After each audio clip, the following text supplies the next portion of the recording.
Minnesota is a Native American name meaning misty water.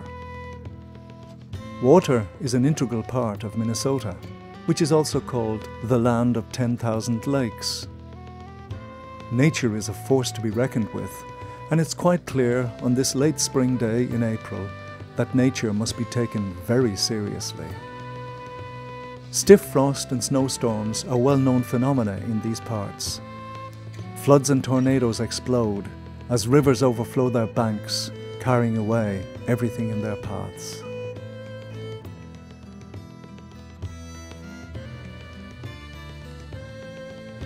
The Mississippi begins here at Lake Istika.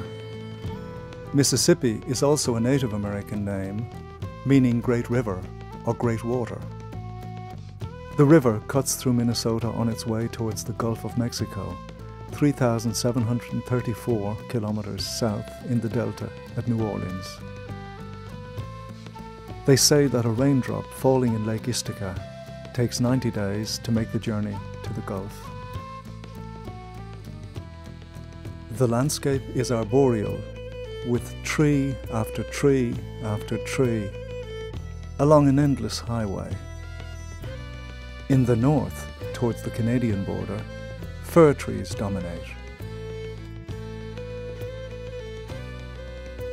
While the birch takes over in the yellow-grassed swampland of the middle part of Minnesota. The birch has played a major role throughout the years in the daily life of Native Americans. The bark is used in the building of huts and tents as insulation against changing weather conditions. The original inhabitants here were Native Americans. First, the Dakota tribe, and later, the Ojibwe comprised the main population when pioneers began to conquer this country. It was mainly Northern Europeans that moved to Minnesota. Let's go for a drive in the midwestern part of Minnesota.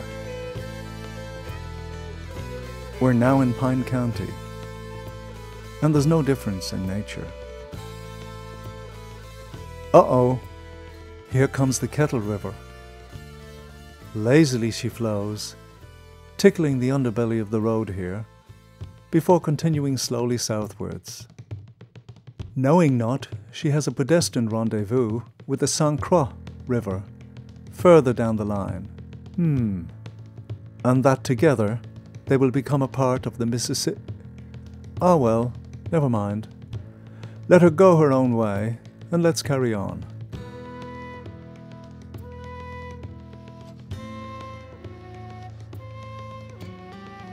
Askov. Now that sounds Danish. Coincidence? I think not. Welcome to Askov. Red and white street signs with Danish names. This is Brogade and Kubmergade, and in the background a fine old wooden gable bearing the name Henriksen. Despite its modest 368 inhabitants, Askov is a town with a history. The place was originally called Partridge. It was a meeting place for carpenters, and Partridge was nothing more than a whistle stop on the route between St. Paul and Duluth. A great forest fire totally destroyed the whole area. It was here in 1906 that a group of Danish pioneers chose to found the Danish town of Askov. They bought the land and sold only to Danish immigrants. They say a Swede once wanted to buy land in Askov. Not wanting to refuse a fellow northerner, one resolved the situation by selling him land 6 miles outside of town, so he would only come to town once a month. Through hard work and solidarity, a town slowly evolved, with a hotel, a co-op dairy, and a newspaper, the Askov American, which still exists today. What kind of people founded this town? Let's listen to Arla tell about her grandfather. My name is Arla Budd, and it was Arla Hansen. I'm a third generation Dane from Askov.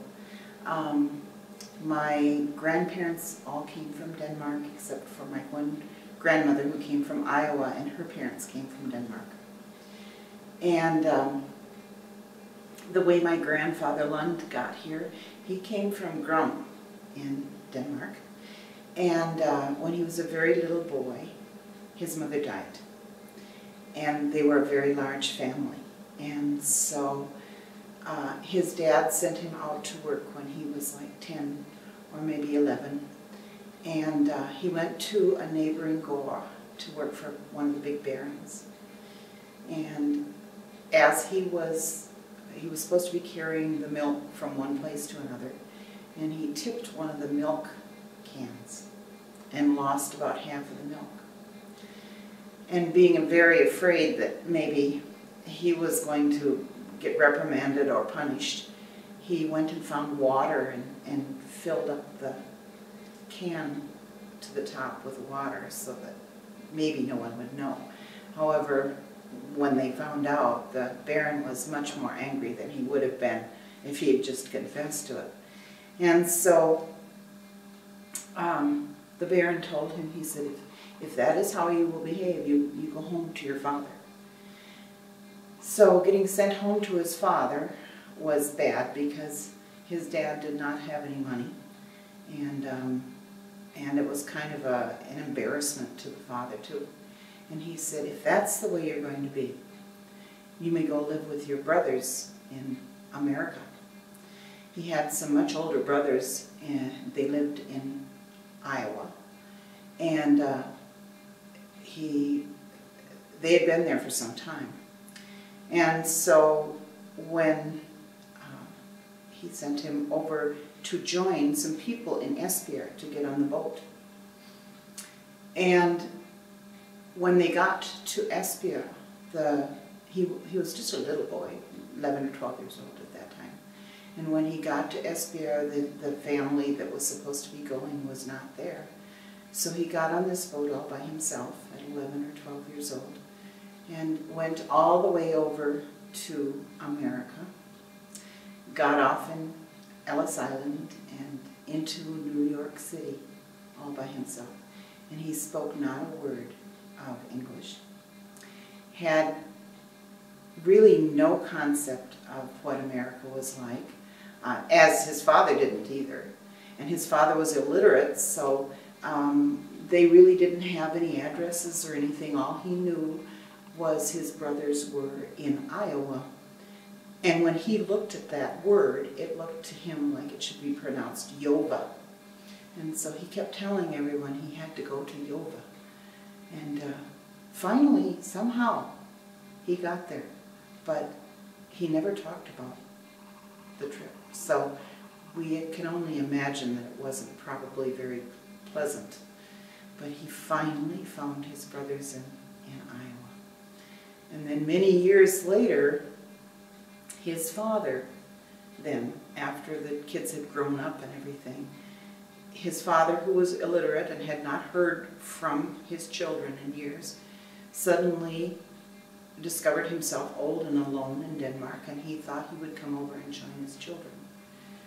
And he came over to America, but since he didn't read and didn't write, and there had been no connection with the children, he didn't really know where he was going. And when he got to America, they decided to send him to Omaha, Nebraska, because that was a place where there was a lot of Danes settled. And so he went to Omaha, Nebraska. And then one of my mother's,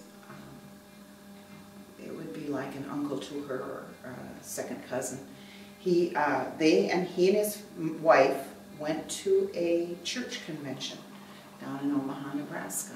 And at that time, the congregation would take the convention goers and take them into their home and let them stay. And so, at any rate, they went down there for the convention, he and his wife. And as they were getting ready to go to bed in the farm in the bedroom in the farmstead. He came running back out into the kitchen and he said to the farmer's wife, "How is it that you have a picture of my mother on your dresser?" And she said, "Oh," she said, "that belongs to our hired man, the old gentleman that lives here with us and works with us." And here they found Grandpa and they took him with home. By many varied and unforeseeable ways did the first inhabitants come to Askov. They now lie buried in the graveyard, where their names still tell the tale of Little Denmark. The memorial from 1936 in the town park has, like everything else, been relentlessly rubbed and worn away by the passing years. It's a bit hard to make out the inscription, which, however, still retains its message. The faith of a woman, the courage of a man, crowns the work with success.